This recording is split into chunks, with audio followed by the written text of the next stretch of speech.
couple of weeks ago, April 28th, 2020 to be exact, I had a serious problem in my condo unit. I went to get in the shower and the water pressure was way down.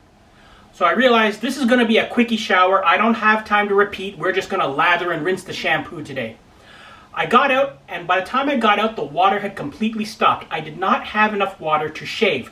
I planned to do one of these videos that day, and I had to put that off because I couldn't shave. No water. Thankfully, there was enough water left in the toilet tank for one flush. At the risk of being graphic, I made that flush count. So after my shower, I don't shave, I get dressed, and I call the building maintenance guy. Hey, I have no water in my unit. What's going on? That's right, we shut off the building water for boiler maintenance today. Well, was this scheduled? Oh yes, notices are up all over the building. Well, did you send out an email? Yes, we sent out our maintenance schedule and this was on it.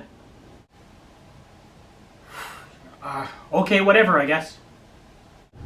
Now, let's leave aside the decision to shut off water to a condo building during the COVID-19 lockdown. Many of us are trapped in our homes. We kind of need water. Let's assume that building management really had no choice in the matter. Maintenance needed to be done and it had to be done that day. Okay, I'll give you that. What I want to talk about are the two alleged communications that took place. First of all, notices all around the building. You know what that means? It means they put up some posters in the elevators and in the parking garage. Now, as I said, we're under lockdown. I'm barely leaving my condo unit except to throw out the trash and get the mail. Now, to throw out the trash, I don't need the parking garage and I don't need the elevators. The chute is down the hall. I take my trash down the hall, dump it in the chute, and I come back to my condo unit. I do that once or twice a week. There was no way I could have seen these notices. The other reason I leave my condo unit regularly is to check the mail. Yes, I do need the elevator for that, about once a week, for a couple of seconds. And for those couple of seconds in the elevator, here's what I have to deal with. Neon green posters that say, hey, make sure you don't stand closer than 6 feet to anybody.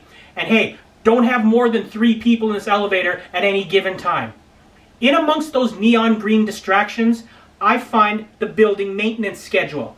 It's there, top to bottom, all the stuff they're going to do during the following month in glorious 8-point font. They're going to power wash the garage. They're going to wash the windows. And somewhere in the middle of there is one little line that says, yeah, and we're going to shut the water off for one day. Now, when you have to deal with neon green distractions for a few seconds a week, one little line in 8-point font that says, we're going to shut your water off, that's not helpful. Well, that's what they meant by written notices all over the building. The second communication they gave is email. Well, let's look up my emails. Okay, on April 1st, fittingly, they did send out an email. It had that same maintenance schedule on it, which had one line saying we're going to shut the water off. Were there any reminders since then? Let's see. 2 emails this week. Okay, let's read those.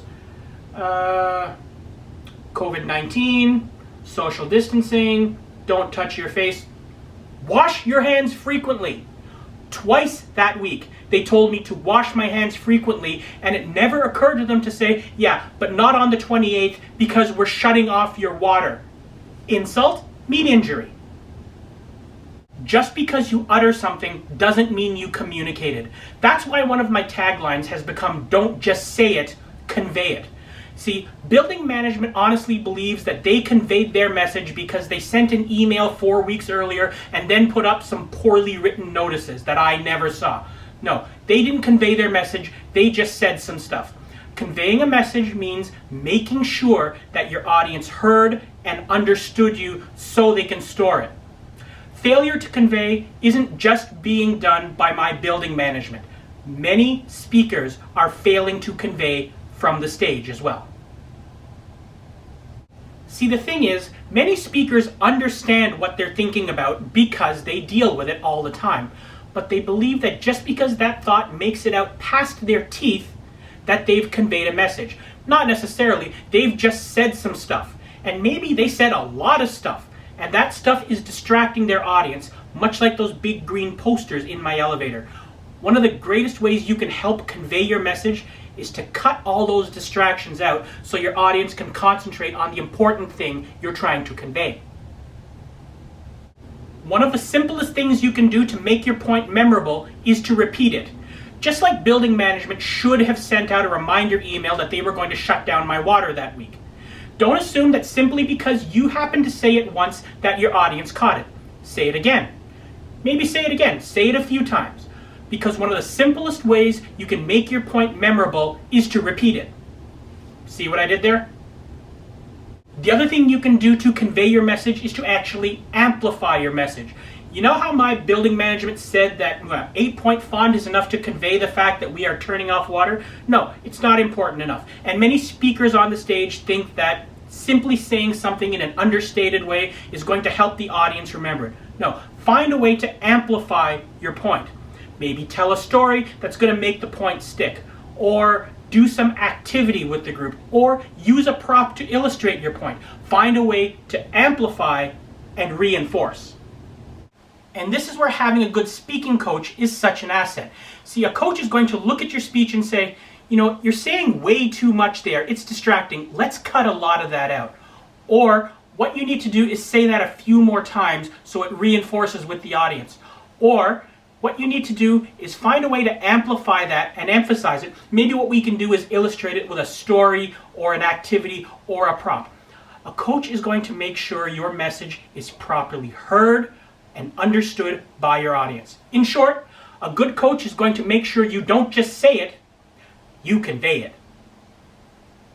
So keep it tuned here to lastrites.com for more speaking tips. That's last-WRITES.com. And together we, that's you and I, we will lay boring speeches to rest by giving them the last rites.